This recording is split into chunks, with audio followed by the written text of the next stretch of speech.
Eh oui, les amis, nous voici de retour pour faire un petit débrief de cette finale historique du PSG. Ça y est, champion d'Europe, les amis. Waouh, je sais pas quoi dire. Je me suis couché vraiment très tard, les amis. On a fêté ça avec un ami sur le centre de Bordeaux. Il y avait une grosse ambiance.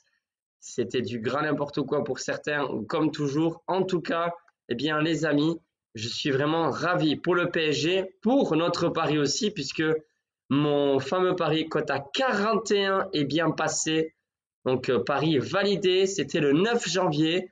Le PSG n'avait pas encore affronté Manchester City, Stuttgart et Brest. Et ils étaient à ça d'être éliminés en phase de poule de la Ligue des Champions. Et le PSG était coté à 41 pour voilà, remporter cette Ligue des Champions. Et je me suis dit, au moment où personne s'y attend, c'est peut-être là que le PSG va remporter la Ligue des Champions.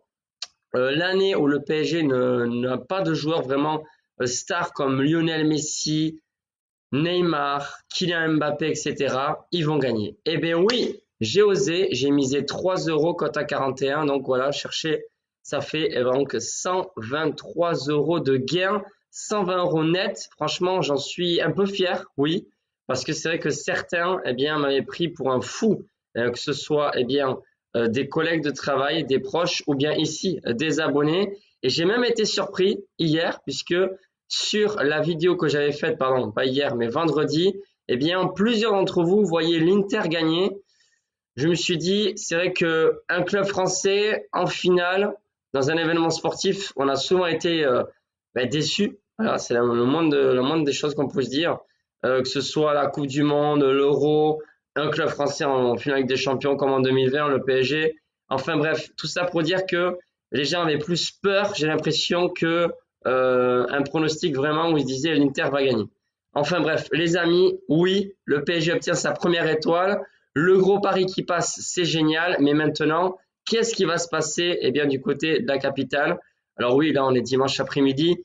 Il y a une énorme fête qui est prévue à Paris, en espérant que ça se passe bien, certes. Mais maintenant, je me dis, est-ce que ça va durer voilà, est-ce que ça va vraiment durer ce niveau de jeu?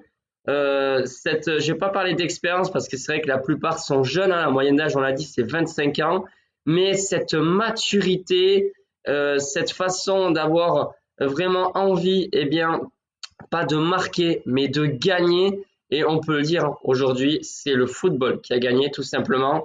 C'est pas pour rien si le PSG est champion d'Europe juste l'année où Mbappé part, pile au moment où il n'y a aucune star, on l'a dit, ni Messi, ni Neymar, ni vraiment aucune star. Et troisièmement, l'année où le PSG a eu vraiment là il y a eu des meilleures relations, hein, tout simplement, entre joueurs, entre le staff aussi. Voilà, on a cru à Luis Enrique, c'est très bien. Et heureusement, hein, parce qu'au début c'était vraiment mal barré, hein, c'est un monde de choses. C'est le minimum des choses qu'on pourrait dire d'ici en fin de saison. Luis Ocampos, ben voilà, avec Luis Enrique, ça se passe bien. Voilà, il y a eu plus que de la confiance. On a senti vraiment un esprit d'équipe, mais un esprit de club, honnêtement. Et c'est vrai que ça fait du bien parce que ça fait très longtemps, mais alors très longtemps, qu'on attendait ça du côté du PSG. Moi, je ne suis pas supporter du PSG, mais bien sûr que je suis supporter de tous les clubs français lorsqu'ils sont en Europe. Ça paraît logique. Et hier, ils nous ont régalé, mais dans le sens vraiment où on a vu du très très beau football, un football qu'on attendait depuis très longtemps. Et quand on voit que même Mayoulou, 19 ans, un joueur qui joue mais quelques minutes dans la saison, marque, et à quel point il est heureux. Dembélé qui s'en fiche, je pense, hein, vraiment beaucoup de s'il a marqué ou pas. Il a été passeur décisif. Et ce qui compte, c'est bien sûr l'équipe. C'est ça le plus important pour lui et pour tout le monde dans cette équipe-là du PSG. Waouh! Les amis, mais qui l'aurait cru?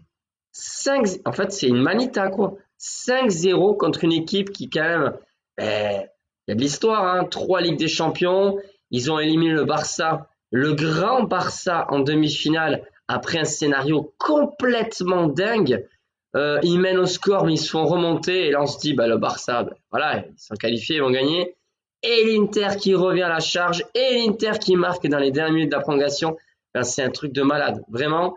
Et là, le PSG ben, qui les balaye vraiment en quelques minutes. Parce que, dites-moi vous, sérieusement, mais vraiment, en toute honnêteté, qui a cru vraiment en cette victoire du PSG? Alors, je ne dis pas 5-0 parce que personne ne voyait ça, mais qui d'entre vous voyait le PSG vraiment gagner bien, avec au moins, allez, j'ai envie de dire, 3 buts d'écart? Parce que c'est vrai, j'ai donné comme pronostic la victoire du PSG, donc cote à 2,20, la victoire en sec, et la victoire du PSG, tout simplement, qui remporte la coupe. Mais je n'ai pas donné les deux équipes marques. Je l'avais dit dans la vidéo, je pense que le PSG peut s'imposer avec au moins 2 buts d'écart. Mais de là à dire plus que 2, honnêtement, enfin, ok, au moins 2, ça peut être plus que 2, mais moi je voyais jamais j'aurais pensé que le PSG allait écraser, parce qu'ils ont vraiment écrasé cette équipe de l'Inter. Donc, merci d'être honnête et de me mettre ici en commentaire qu'est-ce que vous en pensez bien, de cette prestation. Est-ce que vous avez vraiment cru que le PSG allait s'imposer aussi facilement? Et à quel moment, c'est peut-être la dernière question, à quel moment vraiment vous avez senti qu'il n'y avait plus match? Il n'y avait plus match. Honnêtement, moi, à 2-0 à la mi-temps, après tout ce qui s'est passé dans l'histoire du football, bien sûr, j'avais peur. Je me suis dit, s'il y a un but de l'Inter tout de suite là en début de la deuxième mi-temps, avec un rouge ou quoi, avec un arbitre qui siffle, un penalty, j'étais pas sûr. Mais à partir de 3-0, vraiment, à 3-0, on s'est dit, mais en fait, au-delà du score, l'Inter, ils y croient pas. Moi, j'ai senti ça même après le deuxième but. Au début du match, on sent que l'Inter, ils y croient pas trop. En tout cas, ils se sont dominés. Mais à 2-0, en fait, c'est le PSG qui continue à attaquer. Le PSG a continué d'attaquer, les amis. C'est-à-dire que ils se sont pas contentés d'un 2-0. L'Inter se faisait bouffer mentalement. Et tu te dis qu'attention, parce qu'en fin de deuxième mi-temps, l'Inter, physiquement, ils vont peut-être pas suivre. Et c'est ce qui s'est passé. Moi, je vous l'ai dit dans la vidéo, je vous ai dit, l'Inter, si jamais ils sont devant au score, en fait, même en deuxième mi-temps, avec les machines qu'on a sur le banc du PSG, je me dis, ils peuvent revenir à tout moment. Et l'Inter va souffrir physiquement. Et c'est ce qui s'est passé. Hein. Il y a vraiment eu quasiment aucune occasion vraiment de l'Inter, aucune occasion franche. Et voilà, en fait, Donnarumma, il n'a pas dû faire grand-chose. C'est vrai que le deuxième but du PSG qui arrive à la minute 20, 8 minutes après le premier but, ça arrange beaucoup les choses. Mais ils ont été bons dans le sens où, même en deuxième mi-temps, l'Inter, ils sont pas revenus. Il n'y a pas un moment où on s'est dit l'Inter va peut-être revenir parce qu'il domine, etc. Non, même pas. Il y a eu des corners un tout petit peu dangereux.